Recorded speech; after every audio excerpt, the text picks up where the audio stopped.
The last time I saw Mohamed, he was enjoying afternoon tea with 3 of his grandchildren. Completely in his element, he was making sure each had enough sandwiches while leaving room for a slice of the gâteau that was the centerpiece in his garden pavilion. There was constant laughter and shrieks of delight as their grandfather got strawberry jam all over the place serving me a scone. Mohamed was, at heart, a family man. I think that is what initially attracted Princess Diana to him and his charming Finnish wife, Heini. Diana had been looking for a happy family life ever since her own mother, Frances, walked out on her father Earl Johnny Spencer when she was 6. The reason Fayed lost his royal warrants after falling out with the firm in the Fayeds, there was a family who found complete contentment in simply being together. Mohamed never wanted to go to nightclubs or smart restaurants. He wasn't interested in society. His priority was his family, followed by his customers and staff, many of whom were recipients of his unbounded generosity. Above all, he was larger than life and always kind and considerate. Apart from his family, his big love was Harrods. Even when he was on holiday, he would come back to London because he missed it. The only time he was ever away for as much as 4 days was after the tragedy in Paris when he was burying his eldest son. Mohamed was never quite the same after Dottie was killed, along with the princess and their driver Henri Paul in the early hours of August 31, 1997. I could see the sadness at the back of his eyes. He admitted to me that life for him would forever have something missing, but he said, "I have to remain positive, Michael, for the sake of my family and my staff. I can't walk around looking sad. I must smile. I have 7,000 people looking to me for leadership. I cannot give that if I look how I feel. Don't miss."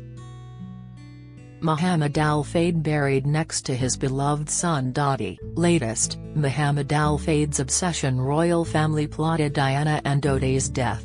Discover, Mohamed Fayed's surprisingly close relationship with Diana as he dies aged 94. Insight, he was devastated but never gave way to tears or self-pity. I knew Mohamed for 37 years and worked for him from 1988 until 1998 as Director of Public Affairs and one of 6 members of the main board, of which he and his youngest brother Ali were 2. I always liked him, even when he made me lose my temper, on average twice a year. When that happened, he would send a glass of rich champagne along to my office and ask my secretary to tell me, "Calm down, Michael. Smile, Michael, smile." I never heard Mohamed raise his voice or use profane language. He had charm and an easy way with him. He was right far more often than wrong and a much better man than his many critics, some of whom I feel could not forgive him for owning Harrods while being Egyptian. He invited me to join the board of House of Fraser plc, as it then was. It was the start of a tumultuous decade during which there was a drama every day. Like a Roman general who does not know how to retreat, Mohamed withstood R.W. Tiny Rowland's 7-year vendetta against him over the Fayed brothers' 1985 acquisition of House of Fraser. Then, on October 22, 1992, Tiny surrendered. He thought he could bully me, Mohamed told me. Because I have a permanent suntan and crinkly hair, he thought I was another African he could pat on the head and rob. I had to show him he was wrong. I fought fire with fire. It was Tiny who got burned. In 1984, Mohamed's revelations about Tory MPs taking his cash for asking parliamentary questions led to the sacking or resignation of 3 of John Major's government ministers, one of whom, Jonathan Aitken, went to jail for perjury. Mohamed's revelations had nothing to do with the government denying him a British passport. His application for naturalisation was turned down 4 months after his revelations of Tory sleaze. So, if anyone was taking revenge, it was the government on Mohamed. Why did he make those revelations, even though he knew that they would provoke a furious reaction from government-supporting newspapers which would vilify him? The answer is the DTI report into the House of Fraser takeover, published on March 7, 1990. The British government insulted the good name of my family in their report into my perfectly proper purchase of House of Fraser and Harrods, he explained. They put it in a book with a government crest on it. I had to show the world what kind of people they were. They dishonored my name, but they were the dishonorable ones. Mohamed's revelations of rot at the heart of government changed the British Constitution. The Nolan Inquiry recommended the establishment of a parliamentary commissioner on standards.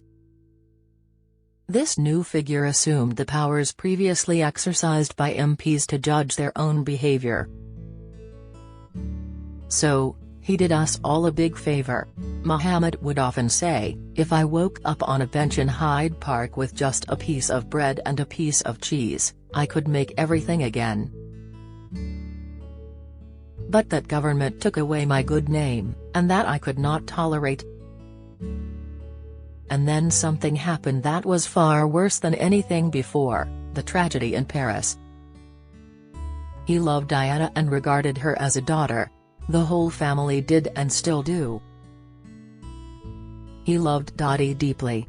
Throughout that terrible week, Mohamed displayed the greatest dignity, fortitude and courage, grace under pressure, as defined by Ernest Hemingway. He was immensely generous, and not just to people he knew. Many who asked him for help, particularly to care for dangerously ill children, received it beyond their wildest dreams, not just in money but in personal support and kindness that knew no limits. He was the biggest ever individual donor to Great Ormond Street Hospital for Sick Children, endowing its first MRI scanner and then paying for technological updates. If you do something good in life, you come back as something wonderful, Michael, he said. I told him this was Buddhism, not Islam. He would counter that the Quran and the Bible also say love thy neighbor. He always had an answer. When he bought Fulham Football Club in 1997, wagging tongues on the terraces said that he intended to build luxury flats on Craven Cottage. But in 15 seasons, he took struggling Fulham up to 7th in the Premier League in 2009, then the club's highest finish, leading on to their first Europa League final in Hamburg. When the FA came begging for the manager, Kevin Keegan, to take over England in a crisis, Mohamed readily agreed, because, as he said to me, it is my patriotic duty to the country that I love and where my kids were born. Ambition is a good thing, and failing to achieve everything you set out to do is not failure. By any standard, Mohamed achieved a great deal in life.